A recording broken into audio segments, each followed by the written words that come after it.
Bonjour et bienvenue dans cette nouvelle vidéo. Aujourd'hui, je vais vous faire la vidéo tag de Créa Bonheur. Ce sont 15 questions. Je fais ce tag parce que j'ai été taguée par Ice Angel Coloriage. Merci à Tammy d'avoir pensé à moi. Donc, pour commencer, quel est ton illustrateur ou illustratrice préférée? Moi, j'en ai deux qui me viennent vite comme ça à l'esprit.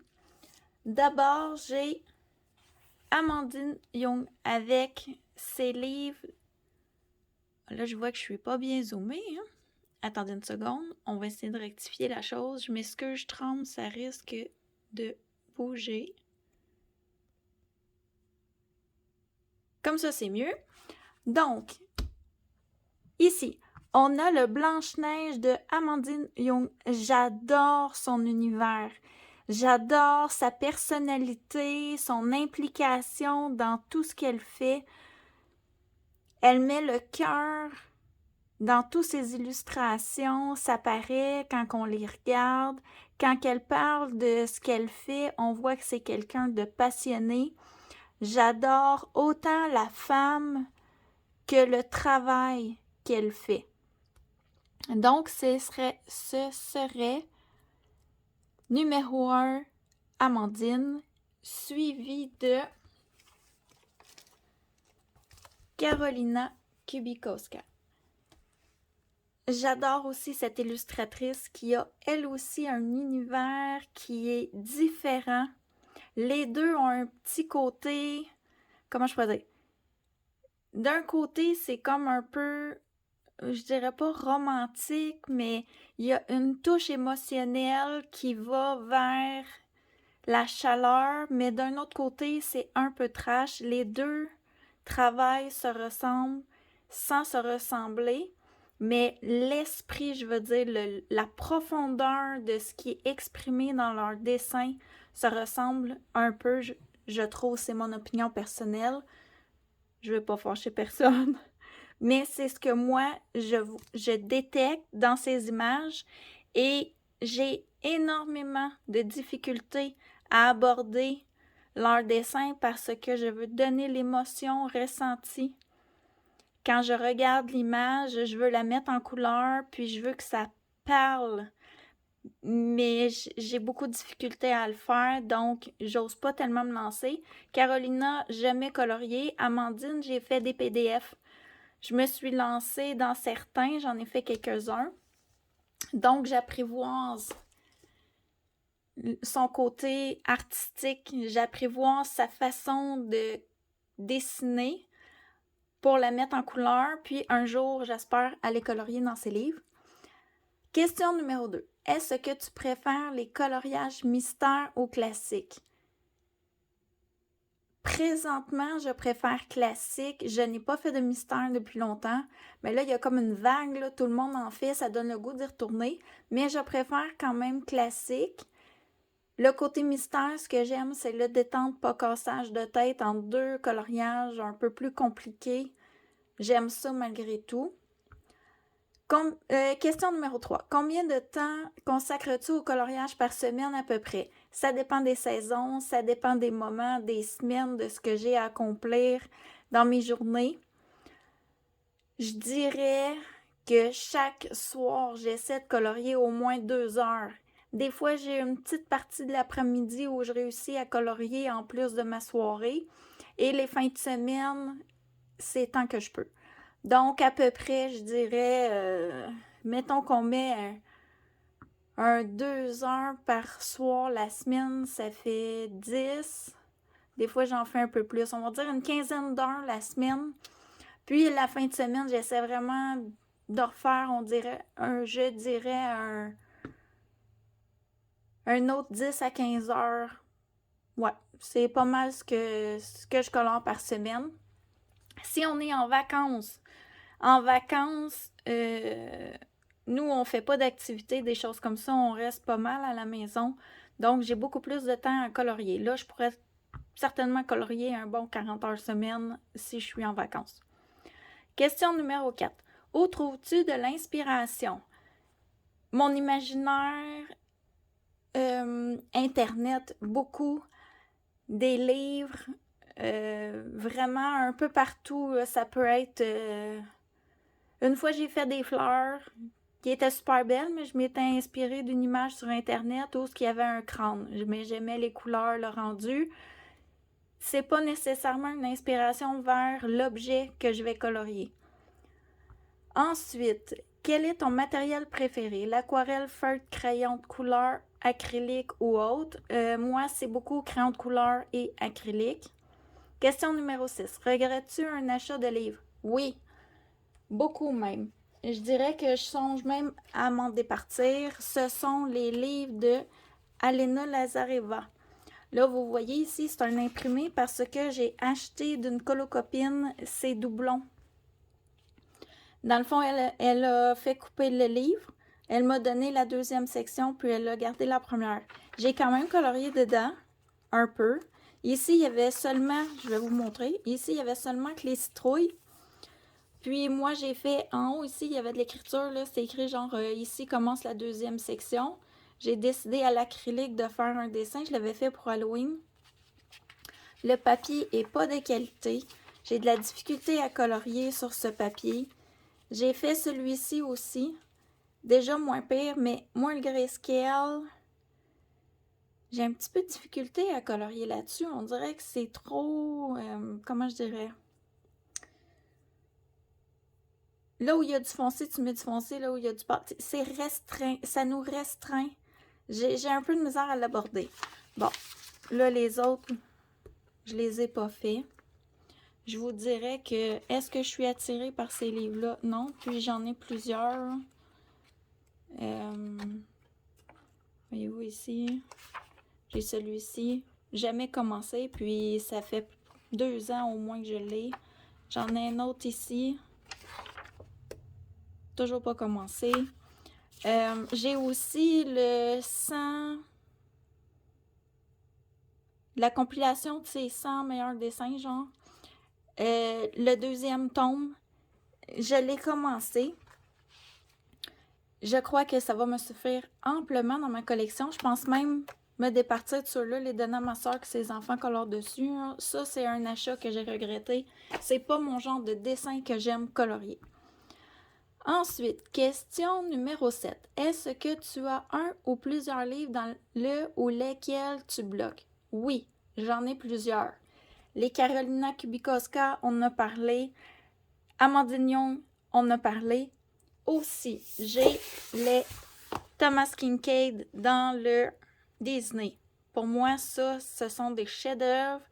Pour colorier ça, ça prend une éternité. Moi qui est perfectionniste et qui essaie vraiment de refaire exactement ce que je vois, ça va être un casse-tête pour moi. Donc, ça me bloque. Je sais que ça ne donnera pas ce que je veux en partant. Ça ne sera pas ce qu'il y a dans ma tête que je veux faire, mettre sur papier. J'ai pas la technique pour atteindre ça. Donc, je les ai pas coupés. Je les colorerai pas. Aussi, j'ai celui-ci, je suis pas sûre qu'il va rentrer dans le cadre, Les affiches mythiques. Ce livre-là, une merveille, superbe, mais le niveau de technique que ça prend pour le réaliser, je me sens pas prête. Est-ce que j'irai jamais? Non. J'ai quand même espoir un jour d'y aller, mais pour l'instant, pour moi, c'est non, pas prête. Quand je me sentirai prête, j'irai dedans. Ensuite, si tu devais réaliser un coloriage monochrome, quelle teinte choisirais-tu? J'en ai fait un.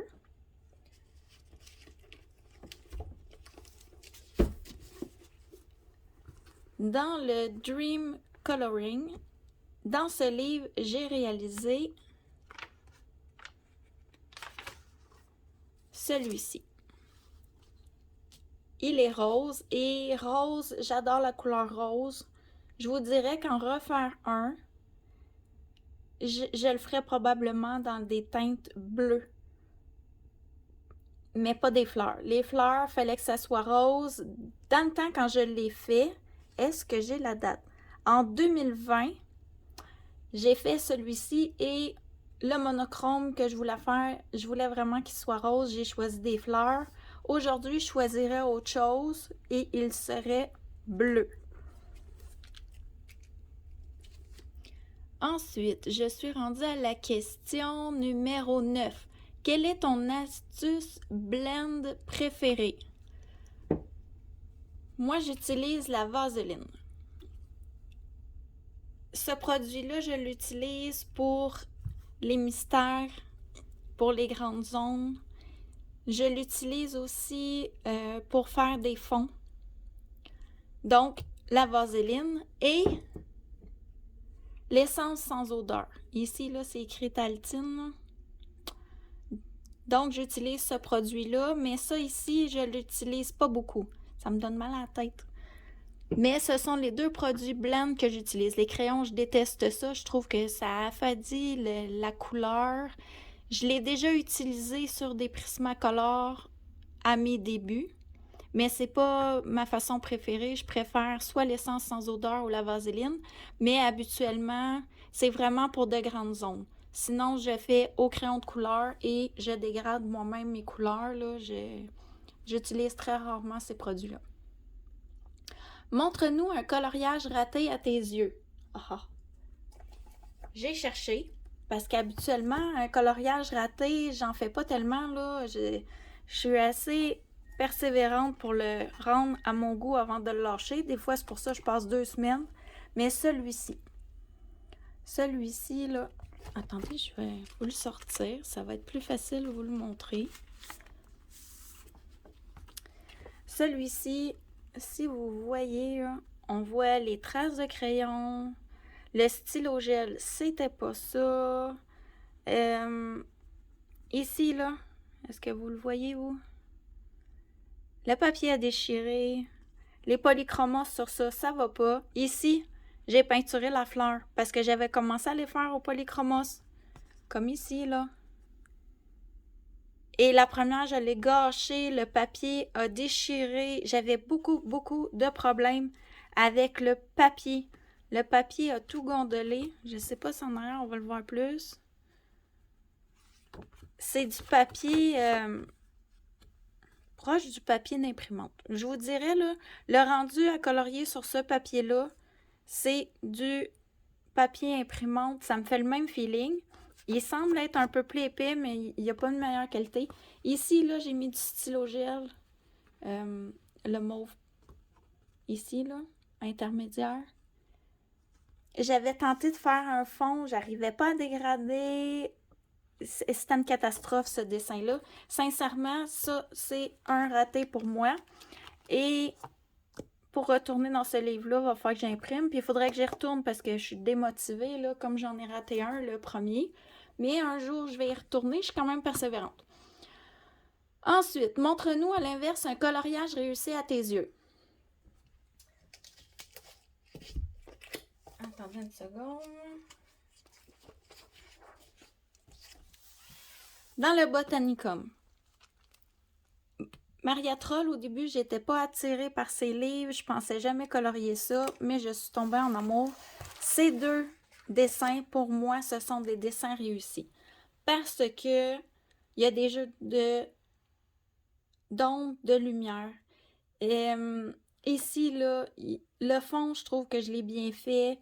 Je me suis vraiment appliquée. Le dessus du champignon, il y a du réalisme. Il y a de la lumière. Il n'y a pas juste... Il n'est pas fade. Ces deux dessins-là sont parmi les dessins que j'ai faits, parmi mes préférés. Vraiment. Dans ce livre-là, quand j'y vais, je m'applique et j'essaie de donner tout ce que j'ai. C'est vraiment mon livre préféré. Donc, pour moi, ces deux dessins font partie de ceux que j'ai le plus réussi. Ensuite, j'ai touché la perche. Oh, je m'excuse. Non. Question numéro 12. Aimes-tu être challengé pour te sortir de ta zone de confort ou préfères-tu être libre d'aller doucement à ton rythme? Les deux. Je suis taxable, là. Les deux. J'aime être challengée, j'aime me donner, puis être capable de presser du citron. Mais une fois qu'il est pressé, après, je suis plus capable. Donc, rendu là, faut que j'y aille doucement à mon rythme, faut que je fasse un dessin dans le genre de celui-ci. Quand j'ai tout donné, là, faut que je fasse quelque chose de simple comme ça. Pas cassage de tête. En passant, on parlait de monochrome tantôt. Voici un monochrome de bleu. J'en ai fait un, et je m'en rappelais même pas. Ça ici, là, quand je l'ai vu, j'ai fait « Ah oui, ça sera pas compliqué. On va y aller. » Comment je pourrais dire? C'est allé comme c'est venu. Je me suis pas cassé la tête, je me suis pas posé de questions, j'ai rien qu'appliqué de la couleur. Je suis allée vraiment simple. Ça, c'était de la détente. C'est pas un coloriage qu'on dit « Wow! » Mais ça m'a fait un bien fou. Moi, personnellement, j'ai ressenti du bien en faisant ce dessin-là. Ensuite, question numéro... On est rendu où? 13. Aimes-tu détourer tes colos? Détourner. Détourner? Oui, détourner tes colos.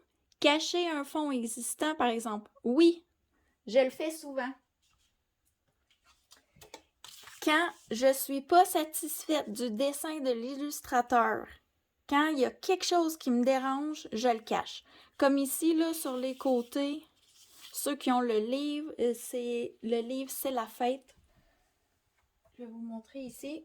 Le livre, c'est la fête. Ah, je vous ai pas dit, l'autre avant, celui avec la pluie, c'était les 4 saisons de Rita Berman. Ici, c'est la fête.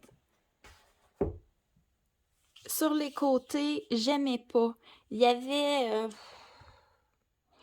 de l'art déco. Ça me parle pas.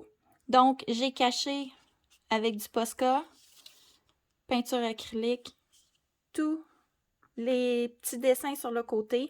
Je pouvais pas... ici, il y a des lignes jusque-là. Là. Je pouvais pas couper quand même l'image au milieu. Mais je suis allée jusqu'à la limite du bras ici. Puis, j'ai mesuré l'autre côté, puis j'ai fait égal des deux côtés. Donc, oui, je cache. Si au fond du dessin, il y a plein de fioritures, je vais soit couvrir avec du Posca noir ou de la peinture acrylique, mais c'est sûr que je colorerai pas ça. Moi, ça... Tout ce qui est motif, là, ça me parle pas. Donc, je les cache. Ensuite, question numéro 14. Aimes-tu détourer les colos? Si oui, quel matériel utilises-tu? Tout ce qui est peinture acrylique, que ce soit en crayon style Posca, Artistro, nommez-les, là, je les ai pas mal toutes. Stylo gel, peinture acrylique, peinture acrylique là, avec un pinceau, je détourne. Ce que je détourne le plus souvent dans mes dessins, ce sont les fleurs. Je trouve que ça leur donne une touche supplémentaire. Je trouve que ça donne une touche de réalisme supplémentaire. Mais je ne détourne pas tout. J'aime pas détourer les feuilles. Sauf si l'illustrateur met des contours très très larges, noirs et prononcés. Là, je vais les détourer. Mais sinon, je dirais que ce que je détourne le plus souvent, ce sont les fleurs et parfois certains éléments pour donner une intégration au dessin. Par exemple, ici, toujours le même dessin. J'ai caché les lignes ici. J'ai détouré les ballons parce que les ballons, il y avait des belles couleurs punchées, mais avec le noir autour, ça donnait une impression plus fade. Ici, comme il y avait un dégradé dans la couleur, si j'avais détouré vert, ça faisait étrange. J'ai détouré bleu comme le ciel et je les ai tous faits de la même couleur. Ce qui m'a donné comme effet de fondre les ballons dans le ciel. Dans ce temps-là, je détourne. Et voilà pour ce que j'utilise en général comme façon de détourer les choses. Question numéro 15, on arrive déjà à la fin. Tag 3 personnes pour le tag de Créa Bonheur. Et je vous dirais que je l'ai vu tourner pas mal, ce tag-là. Si vous regardez ma vidéo, s'il vous plaît, si vous avez envie de le faire, c'est 15 petites questions, c'est pas très long à faire. Voyez-vous, là, j'en ai 20 minutes de vidéo de tournée. Faites-le. Je vais taguer aussi Clanadia. J'ai fait un tag dans le passé, puis j'avais demandé aux copines qui regardaient ma vidéo, qui avaient des chaînes YouTube, de le faire, puis elle avait dit qu'elle était intéressée à le faire. Donc, cette fois-ci, je la tag. Je voudrais que Clanadia, si elle a envie de faire ce tag-là, j'aimerais bien connaître ses réponses. Elle fait des choses merveilleuses. Je vous invite à aller voir sa chaîne. Je vais mettre les liens en barre d'infos. Ensuite, je voudrais taguer Nono de la chaîne, c'est quoi Nono, Noël, ma belle? Je vais mettre le nom de sa chaîne en barre d'infos. Je suis plus certaine comment il se nomme, mais il me semble que c'est les couleurs de Nono ou quelque chose comme ça. Ensuite, 3, ouais, j'aurais dû réfléchir à ma chose avant. Hein? La troisième personne, ben, je dirais que je nommerai pas de troisième personne. Mon troisième tag à partager, c'est tous ceux qui veulent faire cette vidéo. Donc, sur ce, je vous laisse. J'espère que les réponses à ces questions, non, pas les réponses, mes réponses à ces questions vous ont intéressé. Et je vous mets en barre d'infos tous les descriptifs des gens qui ont été nommés pour vous aider à les retrouver. Je vais mettre aussi les questions pour les gens qui veulent le faire. Et si vous le faites, venez le dire en commentaire. Je vais aller voir vos vidéos, ça va me faire plaisir. Et si ça me permet de découvrir une chaîne, une nouvelle chaîne, ça me ferait grand plaisir. Donc sur ce, je vous dis au revoir.